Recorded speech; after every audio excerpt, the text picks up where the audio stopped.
Au nom du Père et du Fils et du Saint-Esprit, frères et sœurs, amis fidèles de Parole de Dieu au quotidien, nous vous souhaitons la bienvenue.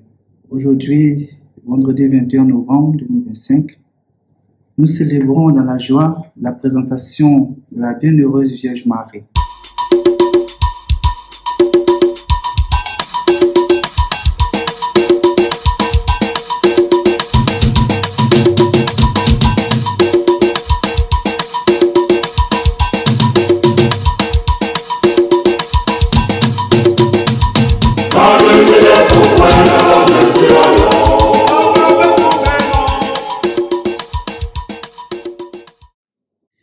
Frères et sœurs, selon la tradition, les parents de Marie, Joachim et Anne, ont conduit Marie au temple pour l'offrir au Seigneur. Cette fête ne nous rapporte pas un événement historique décrit dans les Saintes Écritures, mais elle exprime une vérité spirituelle.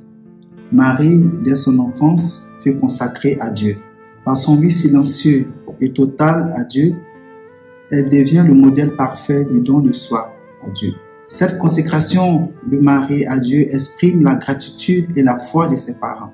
Ainsi, dès le début de sa vie, Marie se tient dans la lumière de Dieu, au fait et consacrée pour accomplir sa volonté. Elle devient le modèle du disciple, une vie offerte à Dieu, fidèle dans les petites choses. Frères et sœurs, dans l'évangile de ce jour, Jésus déclare que sa véritable famille est celle de ceux qui écoutent la parole et la mettent en pratique. Justement, Marie, avant même d'être la mère de Christ notre Sauveur selon la chair, a d'abord écouté la voix du Seigneur et a vécu selon les commandements de Dieu. Son cœur deviendra le sanctuaire où la parole éternelle prendra vie. La présentation de Marie nous rappelle et réaffirme une vérité essentielle. Toute vie appartient à Dieu. C'est pourquoi, comme la Vierge Marie, nous sommes appelés à éduquer nos frères et sœurs dans la foi, à éduquer les enfants dans la foi, à apprendre à écouter Dieu et à grandir dans la foi et la prière. Ainsi, cette célébration nous rappelle la vocation de toute vie chrétienne. Nous sommes invités à présenter nous aussi nos vies au Seigneur, nos joies, nos efforts, nos peines, nos peurs, nos attentes, etc.